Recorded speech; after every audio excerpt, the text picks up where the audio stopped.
BhakMut in eastern Ukraine, the scene of the war's bloodiest battle to date. Starting in May 2022, Russia attacked the city for 10 months. Resistance was fierce.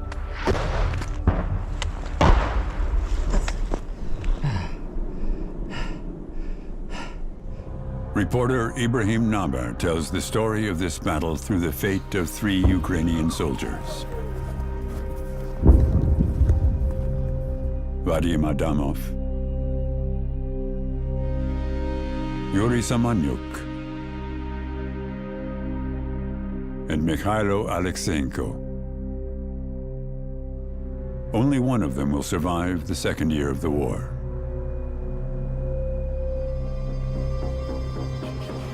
Ibrahim Nabar travels to the war zone several times. He accompanies the soldiers to the front. He meets their relatives, their families, their friends. The Ukrainians pay a high price in the fight for their land.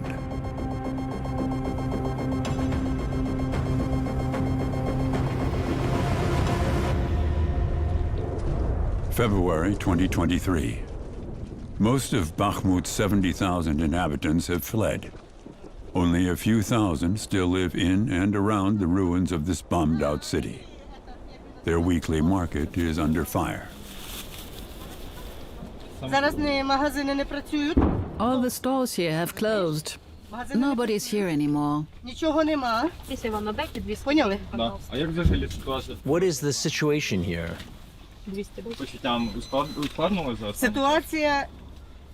The situation? Absolute shit. Always, if you ask me like that. Do you know what I mean? I can't put it any other way. Shelling, bombings. My 2 stores were burned down.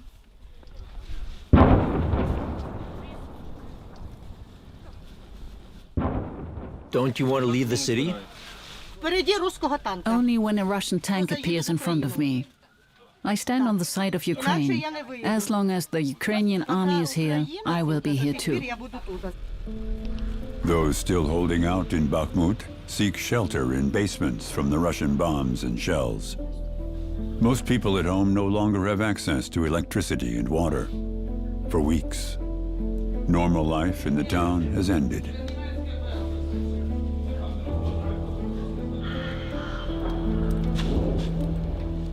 Hello, I'm a journalist from Germany. What is your name? Pyotr. Pyotr, how old are you? 72. What is the situation? What is life like here now? What can I say? Look. It was quiet at first.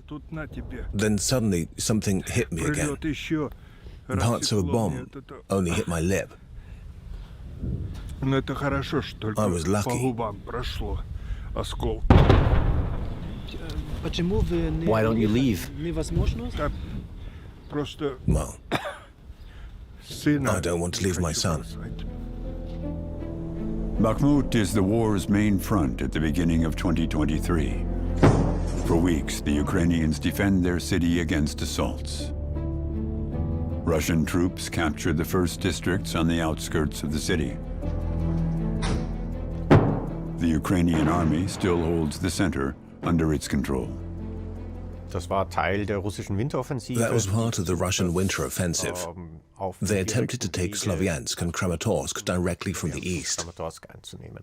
In Bakhmut itself, in the village, as many units of the Wagner mercenary troops as possible were deployed.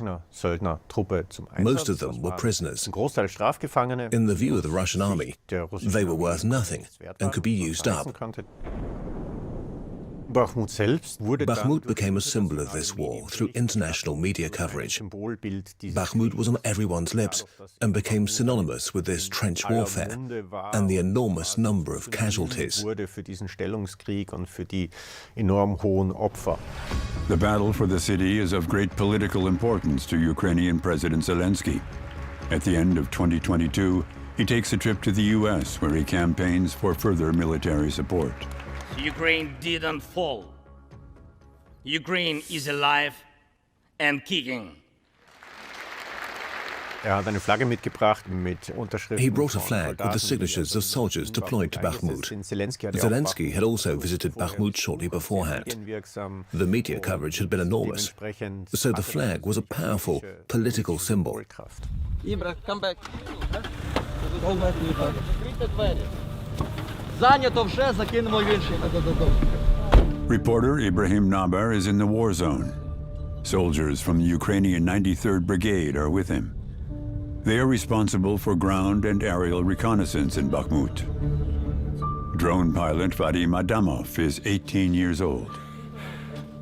Okay, so our plan today is first of all not to die. It would be great, but the second of all is we are going into the Bakhmut, and then we are parking our cars in a place we know where we can put them, because you know the car is a great disadvantage when you're looking for a position, when everyone is seeing you, etc. It's not a good thing, you know. Vadim operates small reconnaissance drones.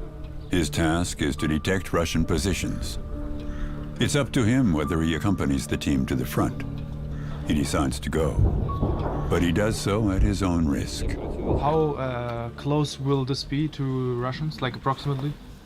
We are going to be approximately 1.5 kilometers. 1.5 kilometers. Yeah. Okay, that's inside Bakhmut, right? We can go closer if you want. That's good enough, I think. Okay. Ibrahim Nabar captures the mission on his phone. He's the only one allowed to accompany the soldiers. The group must remain a small and unrewarding target for the Russian attackers. Vadim and Alexander are tasked with finding 2 new reconnaissance positions. There are things you should look for is shelter, some kind of, you know, whatever is here, some kind of trench, some kind of shelter, whatever you can find.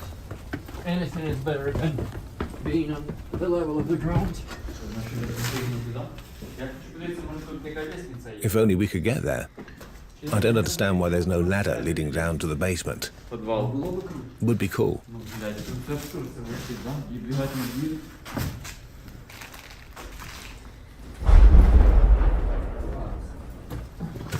This basement is not suitable.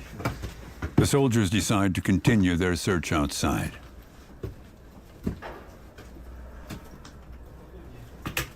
Then the impacts in the vicinity increase. Vadim turns back around. Into the basement? Come on, let's wait for the explosions to end.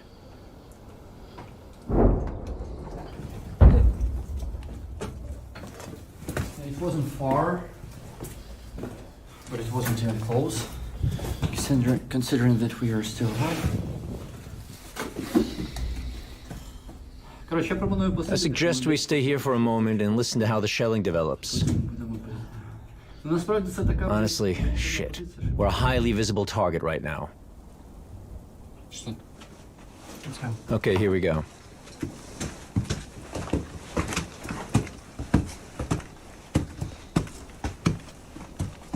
We wait for him to go a little bit forward so we don't go in crowd. Like at 10 meters behind you, right? Here is very longer distance. Maintaining a distance from each other, the spotters advance deeper into the city. Almost every building shows signs of destruction. The neighborhood looks deserted. The soldiers inspect a school and its gymnasium. Destroyed school, right? Yeah, not a long time ago there was like kids playing and stuff.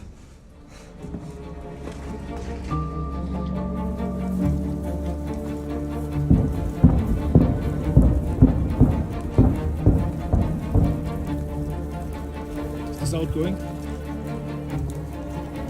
Vadim does not answer. Before the Russian invasion, Bakhmut was full of life, known for its good wine and the nearby salt mines. But now the town has been under constant fire for months. For the soldiers, every mission here carries a high risk, a deadly risk. It's a hell of devastated city, you know, and it's really scary to think that the same thing could have happened to Kiev, you know, where I'm from, when I spent all my life, when all of my friends, family live, where my first school is, when all of the memories from from childhood. Vadim and Alexander stop at a friendly unit. The basement of an abandoned house serves as a shelter. These rooms are sleeping quarters in the middle of hell. It is uncertain how long Bakhmut's defenders will be here. They know that the enemy is pushing forward by any means necessary. Bakhmut is threatened with encirclement. The commander of the small Ukrainian force is Yuri Samanyuk, but everyone calls him Yura. I'm certain on the radio here. I'm certain. Okay. It's a 11. 11. 11. Yeah. Get it. And what is your job? Are you like a drone operator? No. Head of the motor battery. Oh, okay. And the grenade launchers.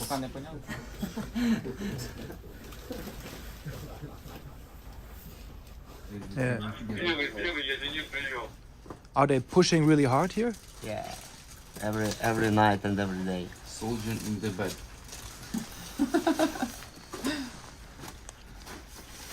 Yeah, it's very hard. It's my best friend. Yeah. You know each other for a long time?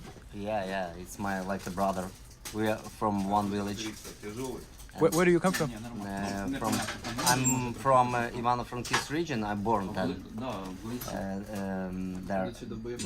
But I live in near Kyiv. 12 years near Kyiv. And he is from my village. And I put him here in 93 Brigade.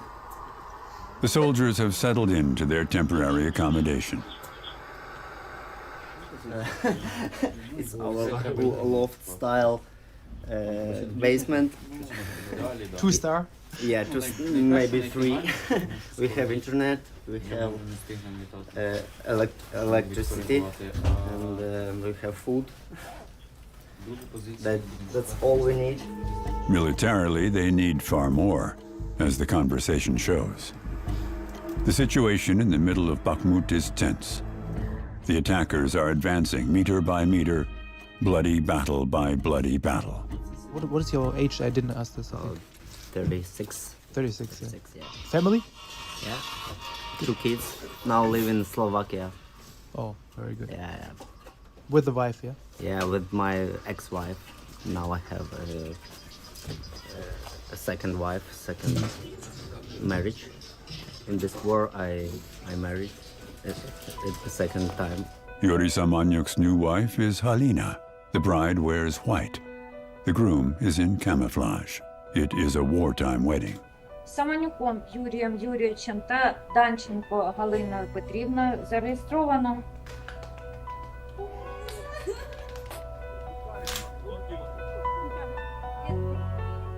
Is she soldier too? No, but she have 2 kids too.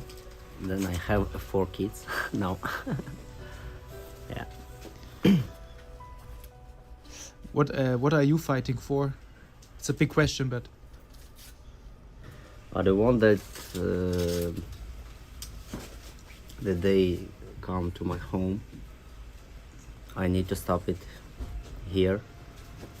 But my village was under the occupation near Kyiv too.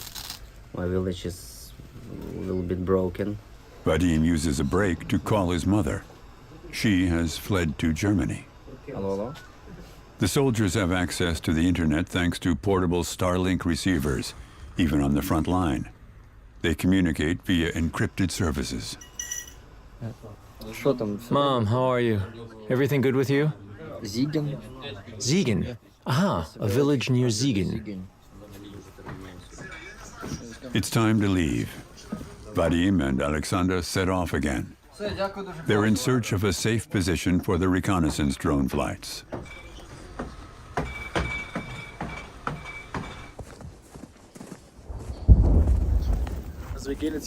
We're moving now to a new position. All you can hear the whole time are noise and explosions.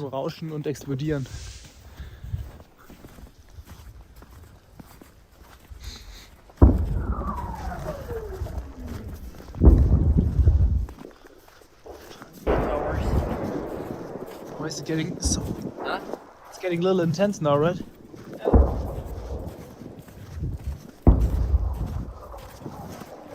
That's a Vasilyok mortar, isn't it? No, a Vasilyok fires 4 shots at the same time. It sounds like... The soldiers discover a house. From the outside, it looks perfect for their purposes. They want to take a closer look. A locked gate does not present an obstacle.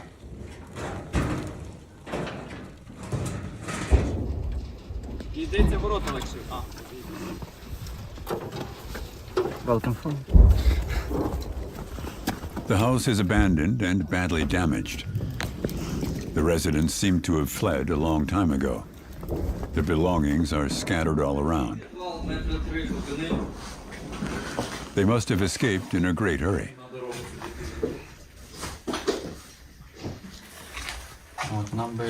Over there would be perfect.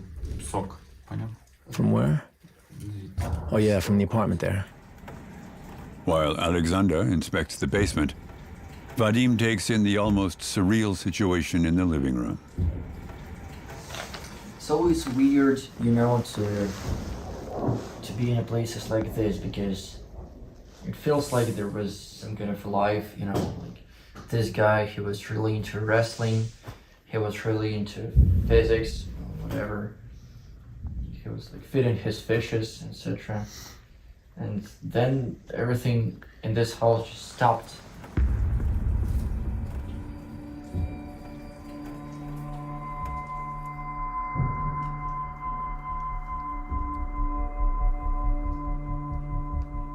I don't want, you know, my 7-year-old sister to grow up and, you know, go to war. So we just have to end it up now. Whatever time it takes, you know, it feels personally when you are 18 and you're in a war, it feels like it will last for eternity, because I got out of school, I spent a year working, like shooting stuff and working as director, and then a war. Vadim sets up his surveillance drone, which he carries in his backpack. The device can be bought almost anywhere. It is his weapon on the front line. Some are equipped with infrared cameras. They all have zoom lenses. Vadim's drone takes off on a test flight over the Russian-occupied territories and immediately detects suspicious movements. 5 people.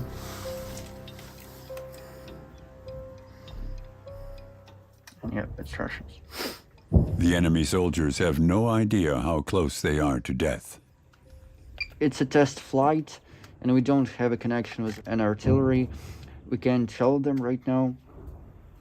But, you know, I'm shooting on a video their position, and then I will bring the materials to our command point, and then we'll be able to analyze it. The experiment convinces Vadim and Alexander to use the house as their observation post.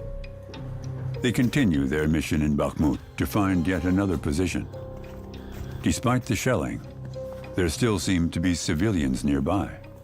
It's unbelievable how people can still live here. I've just seen a house with a sign on the gate, Живут люди. It translates as, people still live here.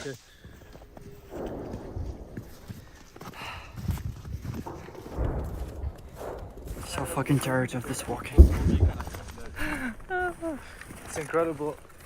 When I hear these noises, I got really scared. But you both are so used to it, right? Yeah, when you were hearing them over and over again, you're starting to, you know, to get the sound of everyone, and you're hearing, is this shooting in your direction? Is this shooting in another direction?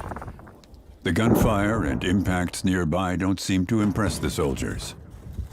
This house is also deserted. There's no sign of the inhabitants. Nevertheless, Vadim and Alexander move on. Can't get access, so we go. You can't access this position. The shelling intensifies. The impacts are closer. The soldiers seek cover in the basement of another unit they're working with. Here, war reporter Ibrahim Nabar meets 28-year-old soldier Mikhailo. AKA MC. My nickname is MC. At the moment, we are currently in BhakMut in the Donetsk region. The Russian troops are about 1 kilometer away from us. More or less 1 kilometer. And I am working here with the other guys on a mortar. Mikhailo volunteered to join the army after Russia's invasion. After just a few months, he was transferred to the front. According to him, 85% of his comrades have already been killed or injured in Bakhmut.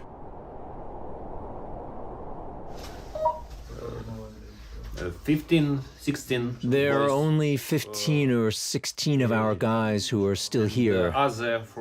The others can no longer fight. From 100, right? Was it? Yeah. Hard, yeah. One thing is clear. At this stage of the battle, the Russian attackers have the upper hand, both in terms of personnel and material. The Russians have fighter planes in action here, helicopters, lots of mortars, lots of artillery, lots of ammunition and mines, and we simply don't have enough people. And that is why we have to be smarter than them.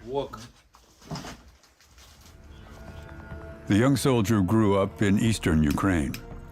For him, Russia's attack on his country is incomprehensible.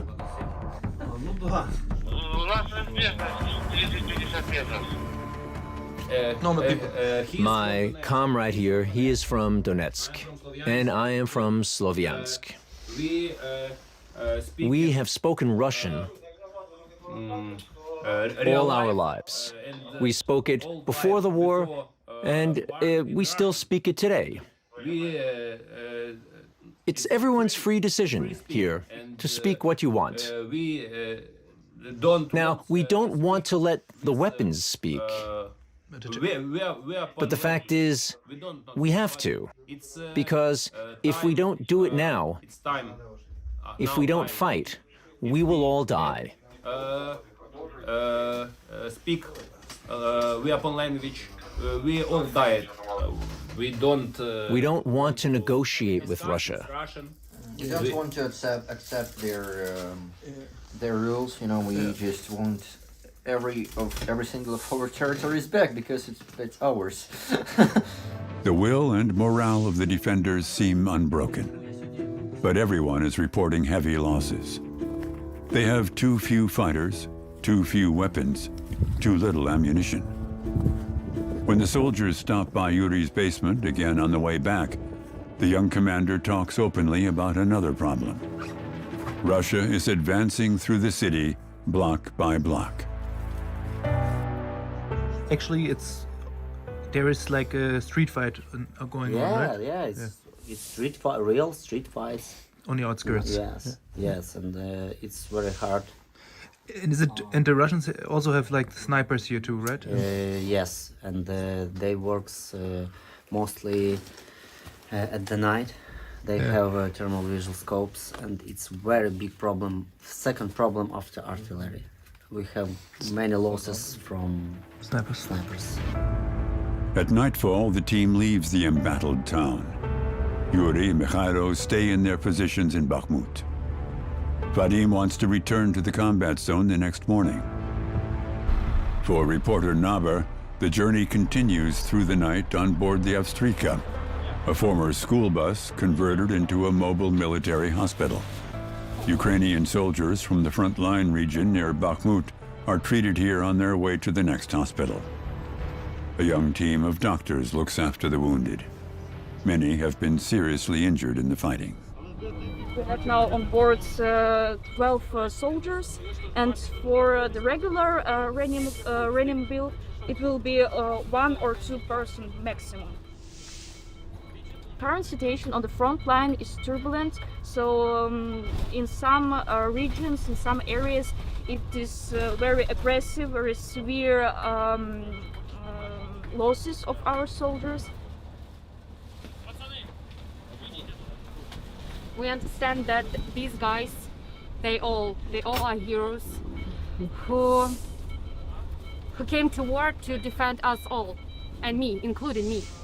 So, first of all, my job is to show them respect, to give them that help that they need, to get them alive to hospital. We had one guy, he was really, you know, dehydrated, starved. He didn't eat for 5 days, and he cried when we fed him, really. He said something like, "Oh my God, it's unbelievable. I really dreamed of for some crackers and some juice or even water." After almost 4 hours, the bus reaches the hospital. Everyone has survived that night. The young doctors head straight back to the front, where many more wounded are waiting.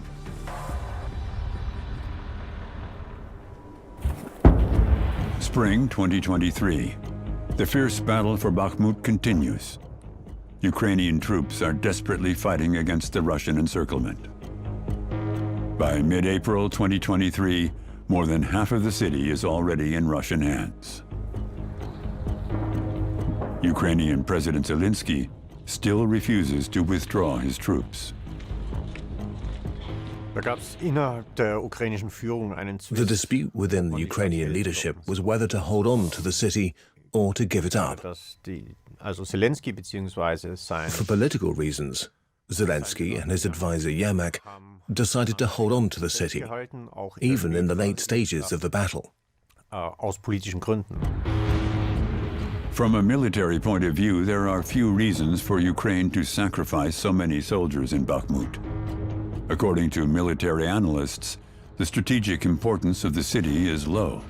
Bakhmut was a meat grinder for both sides, during the entire battle for the Russians and during the final battle for the Ukrainians as they tried to defend Bakhmut.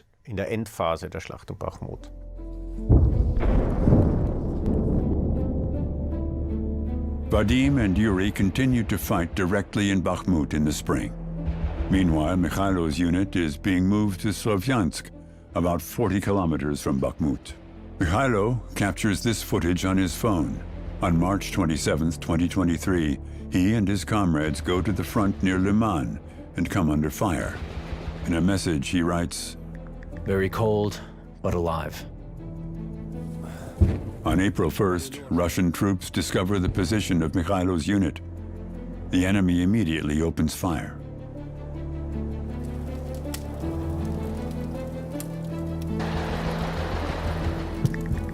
They hit our hideout. All the men have concussions.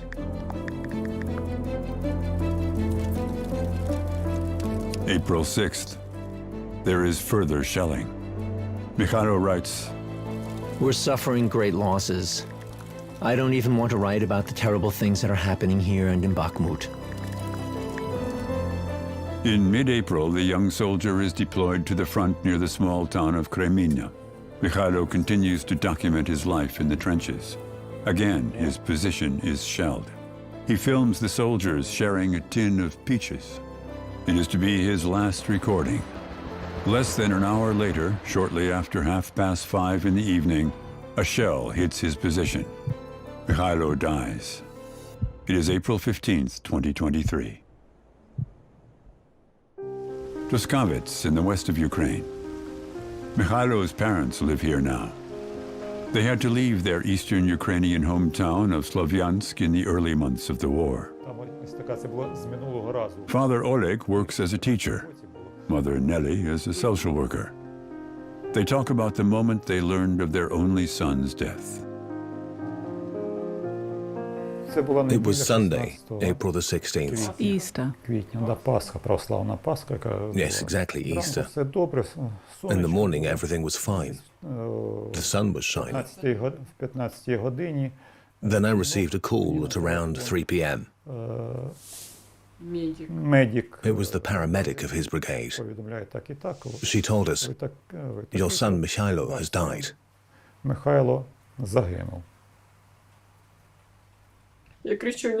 I shouted, "That's not true."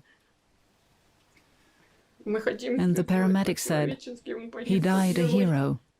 Let's decide where to bury him. In Lviv? Because he was part of a brigade from Lviv. They took him to Slovyansk first. The parents tell us that war is part of their family's history. It has been for generations.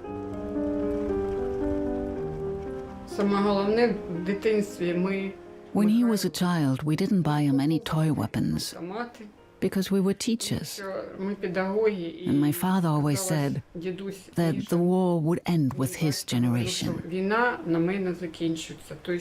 My father was sent to the front when he was 16. My grandfather also went to war. Their son always had many friends.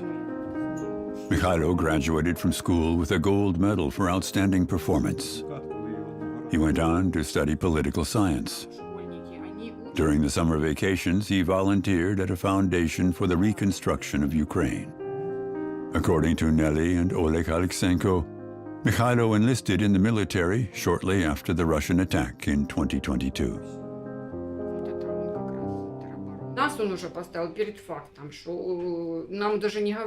One day he presented us with a decision he had already made. Mom, I've been called up. I'm getting ready for the front now. In June 2022, he told us his unit was leaving. At the time, he wasn't allowed to tell us where they were going. We later found out that they were in the Kharkiv region.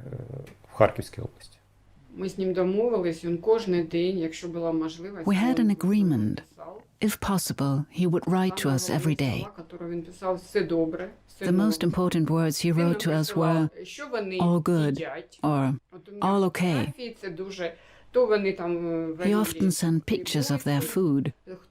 I sent photos of mushroom soup, fruit, watermelon.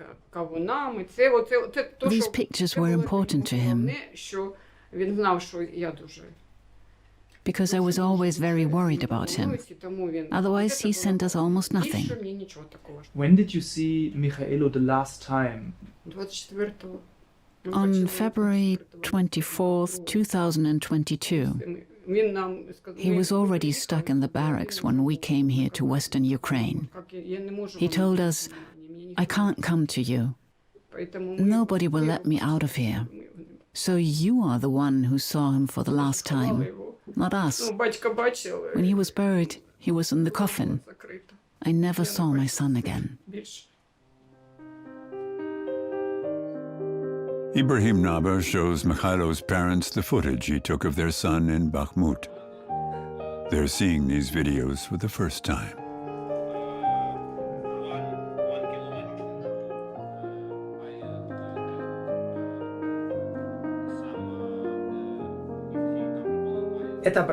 Is it true Mikhailo never told you that he was in BhakMut? No, he didn't. He never told us exactly where their positions were. After their son's death, the Ukrainian army sent his cell phone to his parents. Mother Nelly found a video on it. She shows it to us.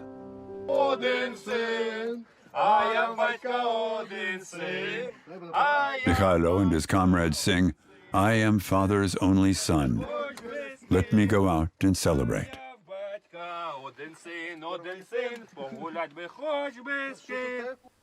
What did he die for? For what? As Naber says his goodbyes, Nelly and Oleg tell us they were looking forward to having grandchildren. The war took their son and this wish away from them.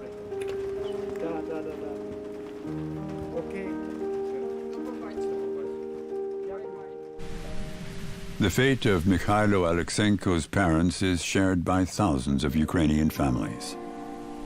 The country is losing its generation in the trenches and ruins of cities ravaged by Putin's war of aggression. Reporter Ibrahim Naber returns to eastern Ukraine. It is a journey of over 1,300 kilometers. Plenty of time to think. He arrives in Slovyansk. Mikhailo Aleksenko grew up here. On this afternoon, the city exudes something like joy. A friend of the soldier is waiting in the center of town. Mike Markusz met Mikhailo years ago at a summer camp. The trained software engineer is also a soldier, fighting for his country. Is it for you the first time you are here now? Or have you been here? Yeah? Yeah. First time. Like, I never had a chance to visit his grave. Like everything else in the country, Ukrainian cemeteries have changed. They've grown fast. Everywhere there are pictures of people in uniform and flags. It's something so common. It's like just part of your day. Like you know that a friend of your friend died or something. So I think it will be later.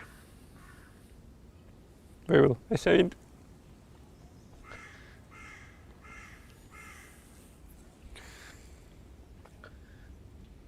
I really had the feeling that he trusted you, like you had a connection, like he shared with you his thoughts, his fears, but everything. Yeah? He was something that was funny. I remember when you sent me the pictures of him eating, and he said like this is what makes him happy.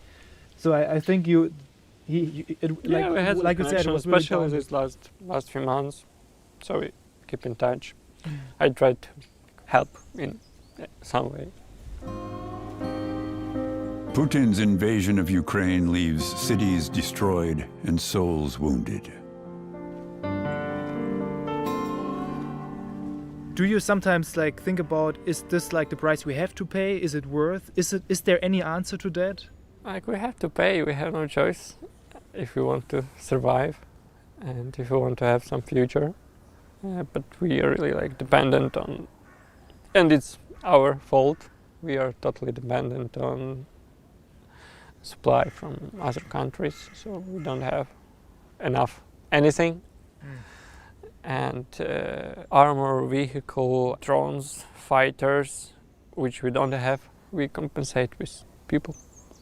Do you fear to die? Do you think about this? Of course, I think everyone fears. But I'm doing my best, like not to do it. Yeah. And also, I think my family cares more. My daughter told to my wife a few weeks ago that she don't want to be an orphan. Mike Markusz is also part of a drone team. He was deployed to the front line a few months after Mikhailo. He felt how much his friend had changed during his deployment in BhakMut. I think after he came to the BhakMut, so it was really bad. There, he told he don't want to tell me about these horrible things happening there. And horrible things is not just about Russians. Yeah, it's also about about our army, about our commanders, which just waste someone's lives. In May 2023, the Ukrainian resistance in BhakMut is broken. Russian troops conquer the city. Pictures of the then triumphant, now dead leader of the Wagner mercenary group, Yevgeny Prigozhin, go around the world. At the end of May, Ukrainian President Volodymyr Zelensky concedes the loss of BhakMut.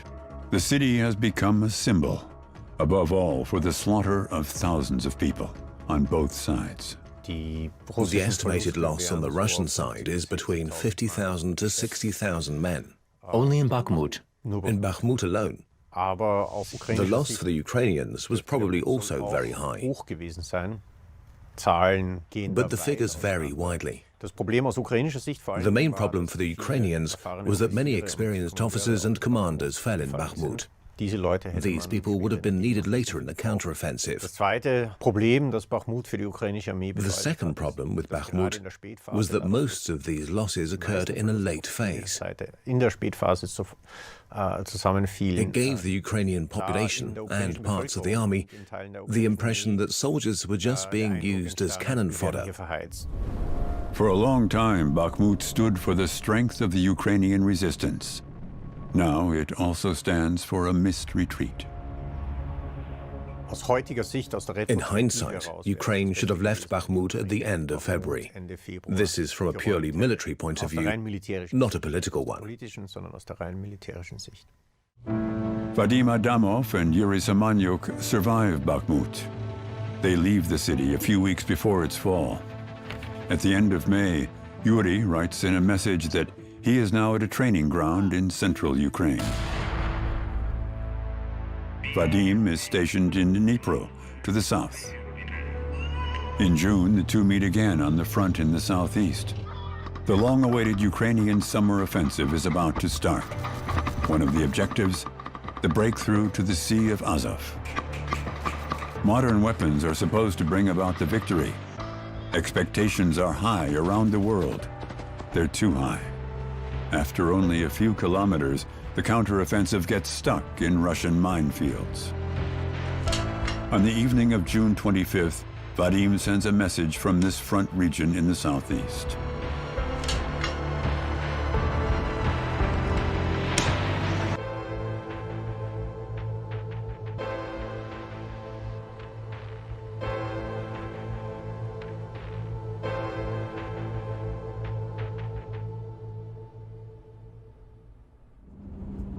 Months later, war reporter Ibrahim Naba accompanies Ukrainian soldiers to the frontline area near Robotyne. A few kilometers from the spot where Yuri was killed, traces of fierce fighting are still visible. There is equipment left behind by Russian soldiers, weapons, body parts. Conversations on the ground give the impression that the Ukrainian soldiers never stood a chance, not with the weapons available to them. Not amid these minefields. Late summer 2023 in Kyiv. Life in the capital is different. Everything is far away from the front lines. Cafes and cinemas are open, the streets are full, but billboards commemorate the dead of the war. Yuri Samanyuk's wife, Halina, wears the number 13 on her t-shirt. 13 was her husband's military nickname. The ceremony for Yuri took place here on the Maidan. People came to say goodbye to him. All those who couldn't come to Vorokhta, the city where Yuri was born. Halina brings along footage of the ceremony.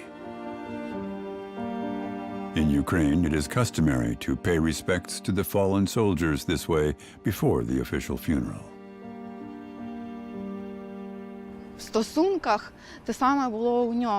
There were lots of little things in our relationship that connected us. We listened to the same music.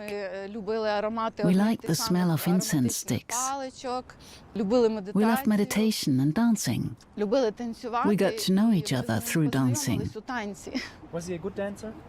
Yes.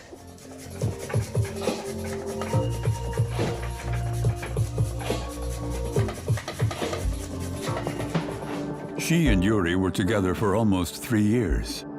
After his deployment in Bakhmut, they met one last time. Then he had to leave for the summer offensive. The news of his death came by phone. At some point, I received a call from an unknown number. I picked up the phone and my heart it immediately went cold. I heard the strange voice on the phone saying, "Halina, is it you?" That's how I found out about his death. Halina, it's like a completely new situation for you and for many other wives who lost their husband. How do you manage to get back to life? Взагалі-то дуже важко. It's really very difficult. I only got through the first few days thanks to my and Yuri's friends. They didn't leave me alone for a moment. They even spent the night with me. Some came, some went, but they didn't leave me alone. My youngest son took me by the hand. He's 11 years old and he said to me, "Mom, don't blame yourself for anything. Don't blame yourself for anything. And I beg you, please, you have to work through everything. Please go to a therapist." After our talk on the Maidan, Halina invites us into her home. She lives in a small village outside Kyiv.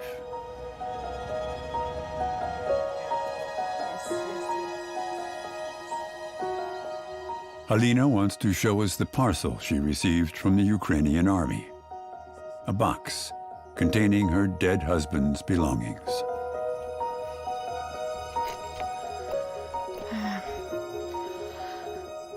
This is a certificate from the Commander-in-Chief of the Ukrainian Armed Forces, and this is our wedding photo.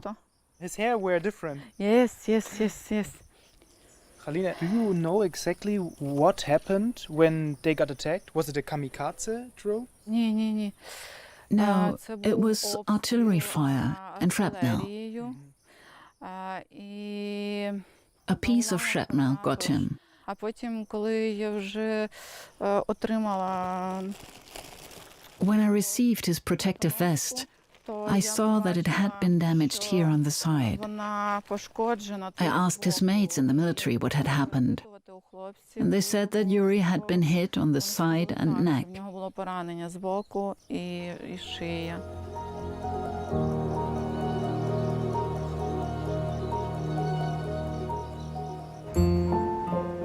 Vadim Adamov survives. He survives both the battle for Bakhmut and the Ukrainian summer offensive. Vadim is now 19 years old.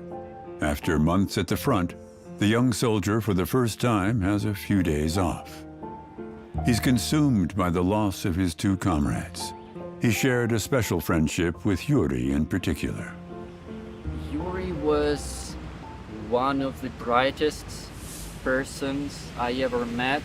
Not only on warfare, not only Bakhmut, but I think in my whole life. And he had his platoon really disciplined, but at the same time he was like a mentor for all of these guys, for all of his members. He was really open heart person. And this is the thing that was amazing about him. These losses, are they a motivation for you to fight on, or is it like a weird perspective to see it like this?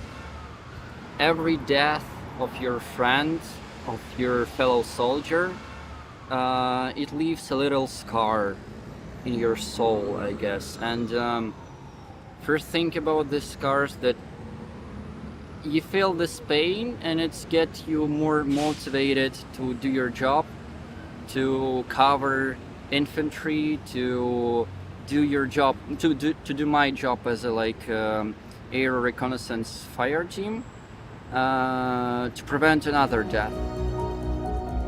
It's not yet clear what traces the months in Bakhmut have left behind. Vadim looks back on the time with mixed feelings. Bakhmut was my place when I met war first time, like real war, like real participate in it. And the small Ukrainian city that no one really heard before the war learned me how to be a soldier, taught me how to be a soldier. Even though there was a lot of hard moments, also there was a lot of heartful moments, the moments that I do remember, and the moments that changed every one of us who have been working there. How did you learn to deal with losses of friends, of people you really know, like Mikhailo or like Yura? Is there any way to deal with that? Yes, there is a way to deal with a lot of your friends dying. Like in war movies, when someone dies, they sit and they smoke, like, oh, it's so hard. No, from my experience, everyone is making jokes about it, and it is some kind of compensatory mechanism of it, and it works. This is my way. I mean, just joke about everything and you won't have problems about dealing with it psychologically, at least for now. Maybe after war, but you need to survive this period, and then we will see. Vadim Adamov is now back on the front line, just like tens of